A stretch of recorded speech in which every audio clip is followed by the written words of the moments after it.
Welcome to the final installment of the Paper One resources. If you've been a regular in this series up until right now, you know that this has been your one-stop shop to break down the readings, connect them to what we're learning about in class, and I hope anyway, help you write the first major assignment of the semester. Of course, I'm talking about Paper One. In any case, the first installment of this series dealt with the conditions at work. The conditions that working class Americans like our pal Jurgis Rudkis had to deal with on a day-by-day basis. We talked about how dangerous these places, these factories, these slaughterhouses in his case, how dangerous they were and how it was almost impossible to get ahead in this world, to truly be free or to pursue things like equality when you're working in conditions that are that deplorable. In the second installment, we moved on to talk about working class neighborhoods, places where people like Jurgis lived, and how they were literally dangerous to one's health. Keep in mind, in a city like Chicago, which was primarily built of wood, wood tends to do things like absorb the moisture, and if moisture goes on untreated, a lot of times it can lead to mold, and when you're breathing that stuff in on a day-by-day basis, it's literally hazardous to your health. So it's not the easiest thing to do when it comes to making it in America when you're literally living in an environment like that. Today is going to be our final installment of the Paper One resources. And not only are we going to begin to break down Sinclair just a little bit further, we are also going to connect it to some of the themes, issues, and concepts that are embedded in this class. So here we go. Today, what we're really going to be discussing is the corruption of governing officials. And if you've been coming to class regularly, been reading the readings that I've been asking you to read, you can tell me that government in the late 19th century, it doesn't work for the people who need it the most. Who it works for are the people that are most effectively able to purchase it. As a matter of fact, the time period of the late 19th century is also dubbed the Gilded Age, and it's the humorist author Mark Twain that actually gives it its name for its very shallow values. People like Andrew Carnegie, they're very concerned with profit, not so concerned with people. I think you'll see what I mean as we continue this conversation here today. If you brought your book, go ahead and get it out. If you're following along with me, I am going to go to page 101.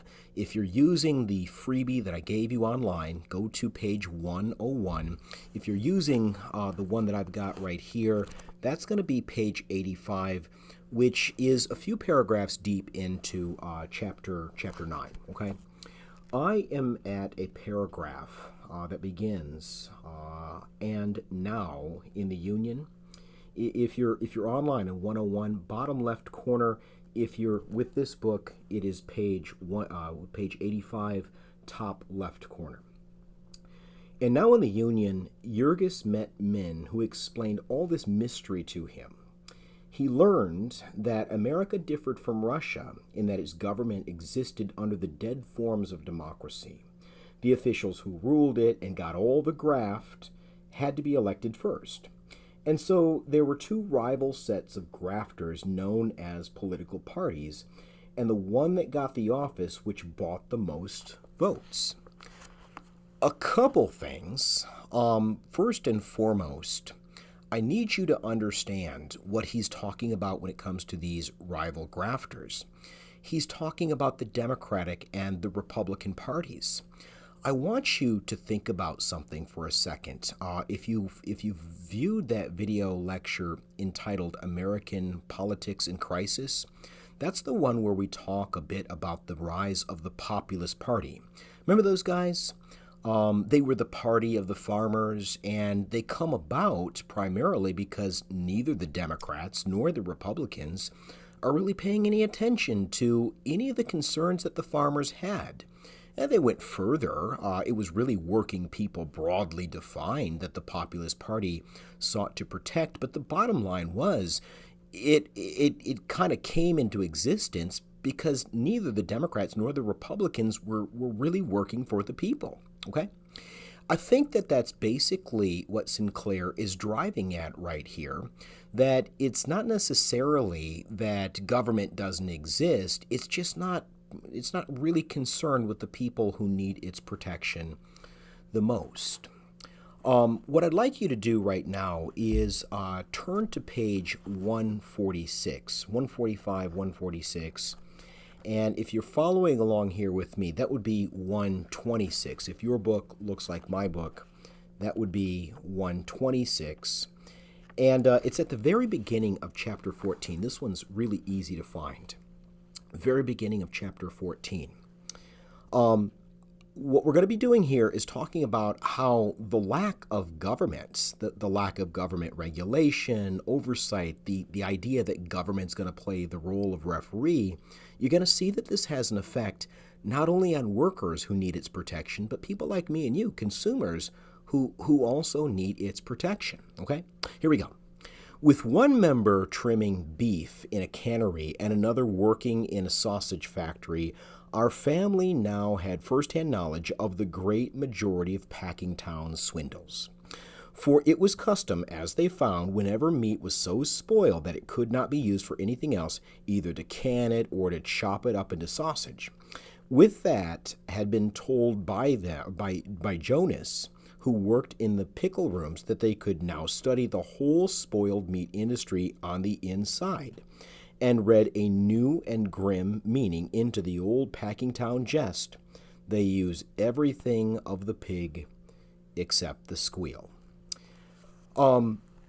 Obviously, we've got oversight in this day and age. It doesn't always work perfectly, but it generally does work in the 21st century. There are standards and there are benchmarks that companies need to meet when it comes to food and drink that is safe for consumer consumption, American consumption, human consumption. If it doesn't, then it's pulled from the shelves. There's oversight that is designed to protect people who cannot protect themselves, and that would be consumers. Now, what you might be thinking is, well, if Company A has this reputation for being so bad, spoiled meat, spoiled milk, whatever it is that you happen to be buying, why not just buy a different brand? The problem is, in addition to no oversight at the point of production, there's also no rules that say you can't be a monopoly. You can't go up and gobble up, crush all of your competition. So really, if you're going to buy milk or if you're going to buy ground beef or something like that, there's really only one or two companies that you can buy from. And if they all have these shoddy standards, then you really don't have much of a choice when it comes to what you're consuming, okay? Do you see the problem that's deeply embedded in the lack of government regulation? It gets worse.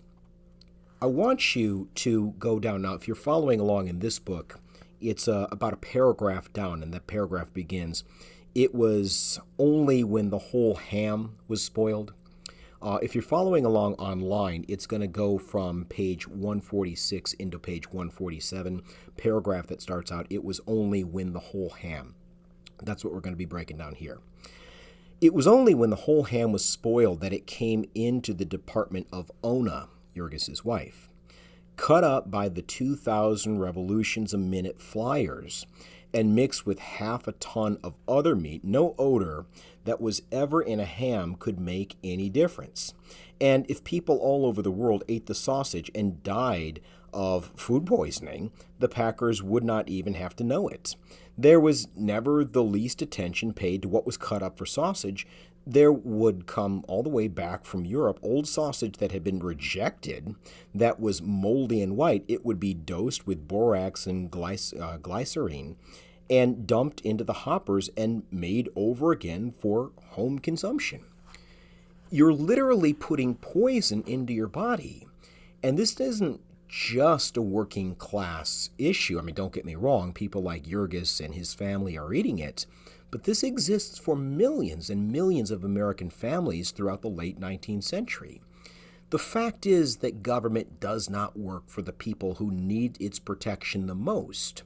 It works for people, in this case, in the jungle, people that own the meatpacking facilities, own the factories, and could afford to bankroll congressmen, sponsor senators, and in some instances, pick and choose who was going to be the next president of the United States. Political corruption in the Gilded Age might be the number one problem that the American people, people like Jurgis Rudkis, have facing against them. Hear me out. There is an individual, a businessman, a business tycoon, a man that made his fortune in the copper industry in Montana. He was a co-founder of what came to be known as the Anaconda Copper Company, formed around about this time, and his name was William Clark Andrews. After having made his fortune, Clark Andrews decided that he wanted to have a career in politics. Problem: he didn't have a day's experience in the political realm. He didn't know how laws were passed or really what he was doing. But that didn't stop him from pushing that envelope as far as he possibly could. What he wanted to become was a U.S. Senator. That's a pretty big deal, especially for someone who doesn't have a whole lot of experience. Fortunately for Clark Andrews, what he had a lot of was money. Now, this is a period before 1917, before people like me and you, we were electing senators directly, going out to the polls and casting our ballots for whomever we pleased. The way that senators were chosen during this period was basically by state committee. And so there is this committee in Montana that's trying to decide who they're going to send to Washington. And Clark Andrews made them a pretty good offer. He said, listen, I will pay you $10,000 per vote. And he was a man of his word. He had these envelopes made up, 10 $1,000 bills stuffed into an envelope, and for everybody that agreed to vote for him on this committee, they got one of these envelopes. Now, you don't have to have an advanced degree in finance or history, for that matter, to understand how this one's going to end. William Clark Andrews essentially bought his way to Washington. And I don't know that it's necessarily fair to say this, but suffice to say, it's not the people themselves that elected him. And so it might not be safe to assume that he's going to have the people's best interests in the forefront of his mind when he's making decisions. One more example before I let you go, just one more, and I think that this one might be even a little more telling considering it's a little bit bigger than the U.S. Senator. It involves the presidential race of 1896. If you have been coming to lecture or checking in online regularly, you might know the name William Jennings Bryan. William Jennings Bryan in 1896 is going to become the Democratic nominee for president. And he's going to run on a campaign that is very similar to the Populist Party's campaign. He talks a lot of the same game that the populists have been talking about for years, from the early 1890s until 1896, the year of this election. More than anything else, what he's talking about is adding to the money supply. He's talking about putting more silver out there into the American economy to provide more purchasing power for people like farmers. Hence, that's why the populists liked him. In any case, what I need you to understand is that William Jennings Bryan was talking about reform. He's talking about reining in the power of big business, providing some playing rules, and using the coercive powers of government to enforce those playing rules, basically the same way that a referee would for a football game. Anyway, there were a couple people that really felt, shall we say, concerned about the prospects of William Jennings Bryan becoming the next president of the United States. And one of them was one of the richest men in the world, Andrew Carnegie, probably followed by a close second, maybe third, John D. Rockefeller of Standard Oil. These guys are captains of industry. They have more money than they know what to do with. And because they agreed that William Jennings Bryan represented a clear and present threat to their business operation and to be able to run it the way that they both saw fit, what they did is they got out their checkbooks. And they each wrote a check made payable to William McKinley, the Republican candidate's campaign, to the tune of $250,000 apiece. Now, I know what you're thinking, $500,000.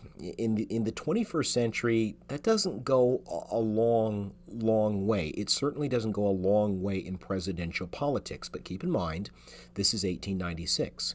$500,000 is an ocean of money. And what that's going to allow people like William McKinley to do is to hire an army of speakers, sort of like the social media of their time, to go out there and give these campaign talks and to explain why William McKinley was the best thing since sliced bread and how he could take this economy to new levels. And at the same time, they could attack William Jennings Bryan and talk about how all of his ideas involving regulation and the free coinage of silver and et cetera, how those were so dangerous for American democracy, and that at the end of the day, we really didn't have much of a choice. We had to vote for McKinley. Again, you can kind of see where this one's going. William McKinley is going to have a comfortable victory in 1896, and he's going to become the next president of the United States. And what that means is the big issues that we've been talking about, not just here today with spoiled meat and, gross stuff that goes into the food, the things that we've been talking about all semester long, these dangerous living conditions in the cities, these exploitative, dangerous working conditions in the factories, they're not really going to be addressed, at least not for 4 years. That will change, and not so far down the road, but you're going to have to come back if you want to find out how that one works out. In any case, I hope that these installments have been helpful. I hope at the most basic of levels you feel a little bit more comfortable and confident writing paper 1. And should you have any individual questions, you certainly know how to find me.